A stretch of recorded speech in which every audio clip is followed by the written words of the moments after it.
Hey everybody, John from Movie Burners here, back with another movie review, and today I am going to be breaking down and discussing Interstellar from, of course, 2014. Now, I've mentioned it before with my review of Dunkirk that Christopher Nolan is one of the great directors of today, and he's more than earned that right with a collection of genuinely brilliant films. He is one of my personal favourites, and he's got a reputation for, of course, being quite the cerebral director, with films that often make audiences ponder, especially with extremely ambiguous endings, and the celestial epic that is Interstellar has all that in abundance. The proceedings start on a farm in an unnamed US state, with the focus firmly on Cooper, played by Matthew McConaughey, a widowed ex-NASA test pilot that's now left caring for his family and father-in-law, played by John Lithgow. He has two kids, his eldest son Tom, played by Timothée Chalamet, of course, who's rose ever more to prominence in the last few years, and daughter Muff, played by Mackenzie Foy. The latter is more like a father in nature, with an added bit of feistiness to boot. It's set in the near future, though the actual date is never really specified, but it would be fair to say that the world isn't in a good place. In the midst of a decade-long crop blight, with even Cooper's corn beginning to fail, strange happenings begin to occur, culminating with an energy anomaly that leads to Muff and Cooper tracking down strange coordinates to a secret NASA base.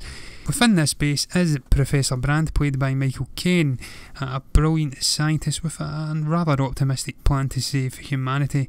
Well, two actually. One revolving around the simpler task, and that should tell you something, of building a human colony on a suitable exoplanet, whilst the other involves sending gargantuan spaceships into orbit with a sizable portion of the planet's population on board. Unfortunately for humanity, despite his implied genius, the mathematical equation to make the second scenario feasible is proving rather impossible to crack, which perhaps explains why Brand almost immediately asked Cooper, an old associate, if he'd be interested in leading the Endurance mission when their paths unexpectedly cross again. The mission involves sending a 4-man astronaut team into a wormhole that's formed near Saturn in order to confirm the findings from 3 potential life-bearing planets within a solar system that's potentially hundreds or even thousands of light years away from our own.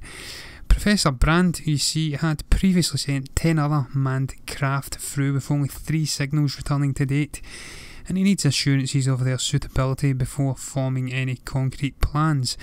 Having held aspirations of heading to the stars, Cooper, of course, decides to accept the proposal in a final attempt to secure his children's future and also save humanity, even if it does require him to perhaps leave them behind forever. This is really the key theme at the heart of Interstellar. Embedded within the epic sci-fi setting is a powerful story about sacrifice, love, and more specifically the relationship between Muff and Cooper. It's also very much a film of two halves for me. The first half focuses heavily on the plight of humanity on Earth, focusing on the mission and its progression up until the journey through the wormhole. The second half enforces a nice change of scenery and pace, switching to the more intimate environment of the spacecraft, but also the wondrous setting of the alien solar system. I have to say, I much preferred the second half of this film. It had a real emotional resonance that much of Nolan's films have sadly lacked in the past, and listen, I'm not ashamed to admit that I was close to blubbing when Cooper watched the 23 years worth of stored family vlogs from his children, this despite only having been separated for months. There's some crazy physics in here which explains how that's even possible, and I'll get into that shortly if I can. McConaughey's multifaceted acting performance in that scene alone was genuinely incredible. Another reason for enjoying the second half though was the aforementioned mind-bending physics, and also the jaw-dropping visuals. They were good before, but somehow got better, and the team's forays onto alien landscapes were exhilarating and breathtaking in equal parts. The risky journey to the oceanic planet to retrieve a homing beacon, where every hour spent equated 6 months in Earth time, thanks to the immense gravitational effects of a nearby black hole, was an intelligent way of increasing the emotional stakes, and more importantly, it's all entirely plausible in real life. if we could get that close enough to a black hole, that is. Whilst the show off with Matt Damon's crazed, scheming scientist man on the stark ice world brought a heart-rending twist and a quick burst of action too. The most incredible moment from both a visual and story aspect, however, came when Dr. Brand, played by Anne Hathaway, who was fantastic incidentally, and Cooper, attempted to use Gargantua, the massive black hole, as a slingshot to reach the third and final planet in the solar system. At this point, Cooper chooses to make the ultimate sacrifice. He jettisons his part of the craft across the event horizon of Gargantua, along with the enigmatic and witty, blocky-like AI character Tars, who is voiced by Bill Urban to hilarious effect. This sets up an even more mind-bending 5-dimensional trip that attempts to resolve the mystery of those earlier oddities in Muff's room, and also brings about a satisfying conclusion to the story.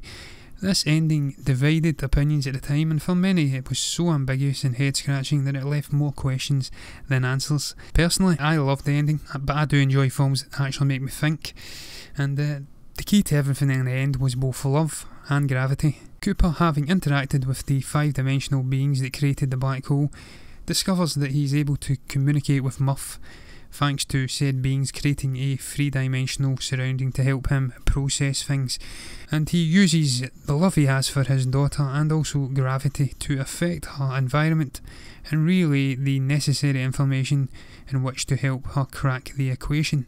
This is never properly shown, might add, but heavily hinted at, and ultimately this makes it possible to get all or most of humanity off the planet. It's an ending that's only rivalled for me by Arrival last year, and I thoroughly enjoyed it. I can't finish the review without heaping praise on both cinematographer Hoyt van Hoytema and the composer, who is the great Hans Zimmer. The score is so unbelievably beautiful in this film, and there's so many perfect little moments of genius where, for instance, the music would suddenly stop, and that added to the film massively. The visuals are literally out of this world. The shot of the spacecraft passing Saturn was awe-inspiring, as was the encounter with Gargantua's event Horizon, and the planets all looked like realistic otherworldly environments. I've prattled on quite enough here, so I'll keep the conclusion as short as possible. If you haven't watched this for whatever reason, then do yourself a favour and address that quickly. It's a beautiful piece of cinema with some really great performances, especially from McConaughey, Hathaway and Jessica Chastain, who plays the older Muff, and I'll be giving this film a 4 out of 5.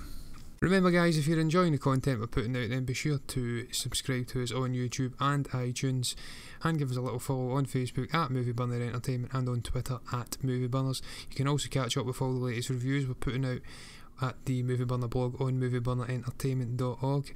Until the next time, goodbye.